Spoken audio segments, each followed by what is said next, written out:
Good morning, students.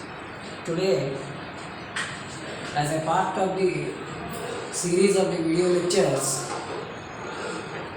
for the BCom first semester, the subject business organization, today we'll go for the overall view or a conceptual knowledge of or the fundamentals of the one person company, which is famously known as OPC,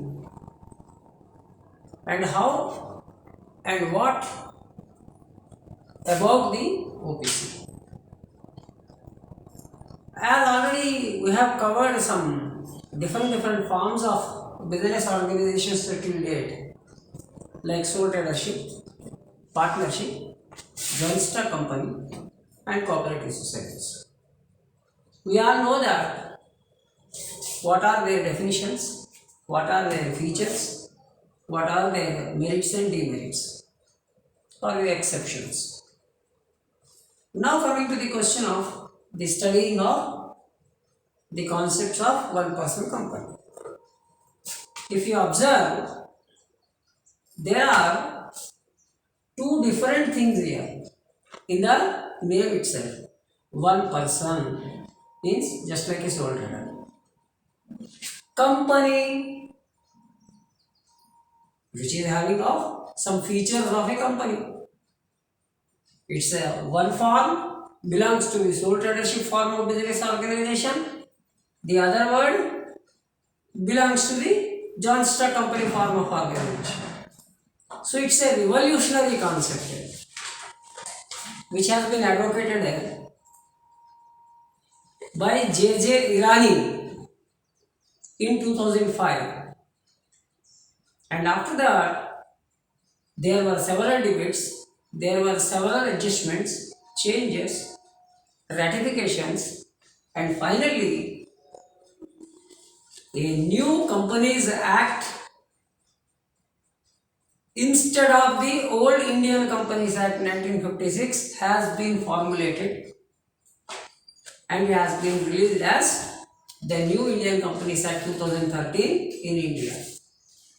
In that, the concept of the one person company OPC has been formulated and declared for operation in the Indian business scenario. So if we observe this word one person company, it has its own all merits of sole tradership as well as all merits of a joint stock company, particularly a private limited company. Means it is a combination of the merits or the chief characteristics of advantages of the one person in the sole tradership as well as the company form of business organization, particularly private limited company or private company. So this is what basically we have to understand what should be the nature or what will be the nature of the one person company. Now we'll go for the definition of the one person company. As per the section 2 of subsection 62 of the Indian Companies Act 2013, what it is defined as one person company means a company which has only one member. It's categorically, crystal clearly it has been described here. It is a one person company which consists of only one member, but two it is in the case of in the caricature of a company. That is what important. Now coming to the question, what are the merits of a joint stock company? We know. What are the features? The features of a joint stock company we know. And what are the features of a sole tradership also we know. So clubbing together, they became a combined way of knowing it as OPC, one person company. Just like a joint stock company is an artificial person, after registration, the same is lied with the one person company also. Just as the joint stock company is having limited liability, the one person company is also having a limited liability. Just as the joint stock company will have the shares, the one person company will also have shares. Just as the joint stock company will have the management, the one person company is also having management. And just as the total control is vested within the hands of a one person in the case of sole tradership, the majority of the decisions are being taken from the one member of the one person company, who is the promoter, who is the director, who is the owner of the company, or the CEO of the company. So it has made some feasibilities on the part of those young businessmen who wants to venture into the entrepreneurship creation and establishment basing upon their dreams. It has created more feasibility on the part of the business people in the Indian business scenario. So according to that, it is very much easier that a person can open not more than 5 1% companies. This is one feasibility here. Just like the sole tradership here also, a 1% company member can opt for the creation of 5 1% companies to the extent of 5 1% companies. So if you observe here, that the margin on the part of the 1% company is much bigger and bigger, and the scope is much wider and wider in comparison to that of the sole tradership. As far as the demerits, what we have studied under the sole tradership: limited liability, limited resources, less managerial control, or you can say the problems of what is that, insolvency, limited workforce. All those limits or demerits of 1% company has been deleted here in the case of the 1% company. It is an incorporated private limited company. Means here one person will go for the incorporation of the company without having no other members. Earlier, the company definition says that company is an association of people. Here, more than people. For example, in the case of a private limited company, 2 and maximum 50. In the case of public limited company, minimum 7 and maximum is unlimited. But whereas if you observe here the 1% company, one person can also even formulate a company and go for incorporation of it, registration of it.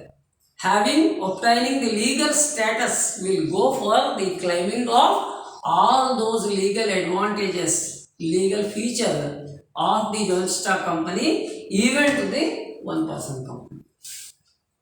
That is one important caricature. Hence why I told you that it is a revolutionary aspect as far as India is concerned in the company structure of business organizations, which happened in 2013. Now coming to the question, some of the salient features of the 1% company. The first one is company limited by guarantee.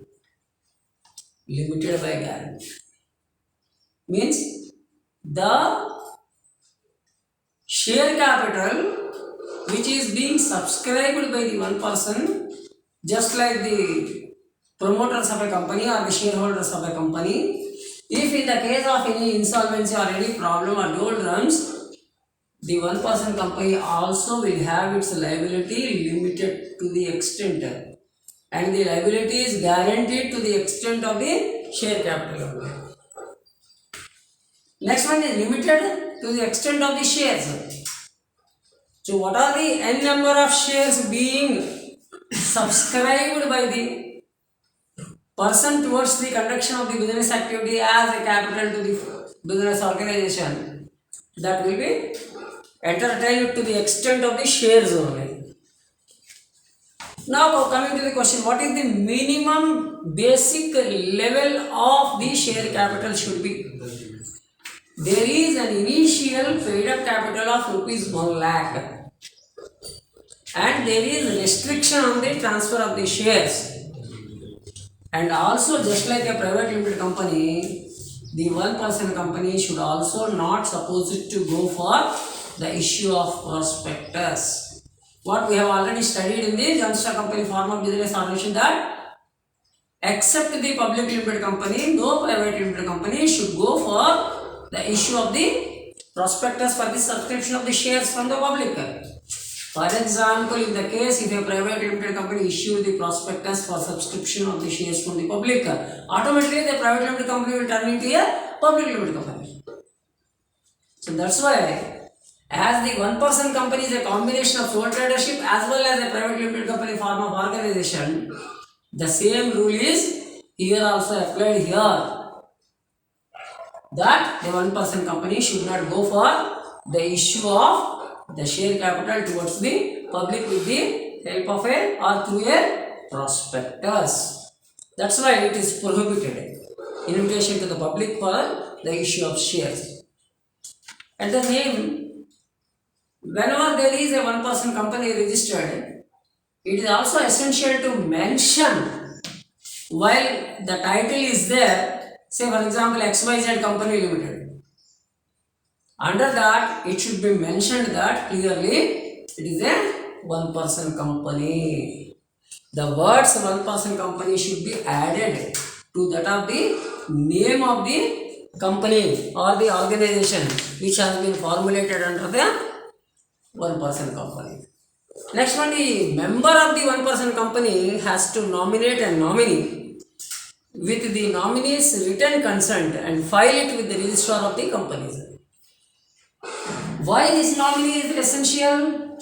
In the case of the death of a person who has initiated a one-person company, or in the event of any incapacitativeness, the nominee will take care of the functioning of the one-person company. See, while we were discussing the joint stock companies, one chief merit we have discussed, that is perpetual succession.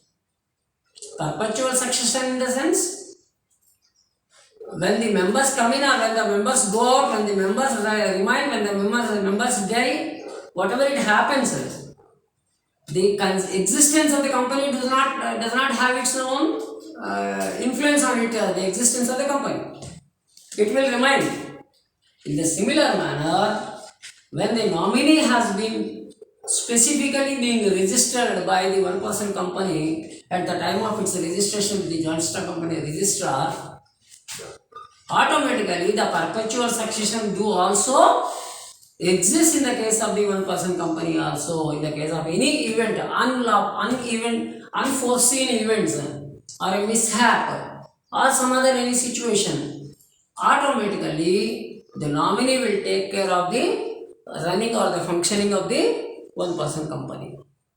So that's why the nominee is important. For example, if the one-person company has got it registered with one person as a member or a nominee, after some time, if the promoter of the one-person company thinks that there is a need for changing the nominee, it can also be done by separately going for applying to the registrar of the companies for the change of the nominee, and with the consent and final approval of the registrar of the companies, a separate way of changing the nominee is also possible as and when it is the wish of the promoter of the one-person company. But now they have some exemptions here. The first one is the signature of the company as far as the public documents are concerned, or the financial documents are concerned, or the legal documents of the company is concerned. If you remember, in the case of the joint stock company, the company as an artificial person will go on signing it with the help of the seal of the organization. Here the company seal acts as the signature of the company. But here in the case of the one person company, it is not that is admitted. Here what is essential here is the owner of the company, the promoter of the company has to sign compulsorily on those documents even though there is a company secretary. Because here the company seal do not have that much of validity here because it is one member company, one person company. Henceforth, this is an exemption as far as the signature of the owner of the company, as far as the public documents or the legal documents or the financial documents or any other documents which represent the company to the external public as well as the government or other controlling or regulating agencies is concerned. Henceforth, the signature is must here, whereas it is not must in the case of the joint stock company form of business, or maybe it is a private limited company or a public limited company, where the seal itself is enough. But here in the case of the one person company, the signature should be there as a part of the signing of the document is concerned. That is one exemption what we have here under the legal provisions of the one person company. We will study in detail tomorrow as far as the more other concepts of one person company is concerned. Thank you very much.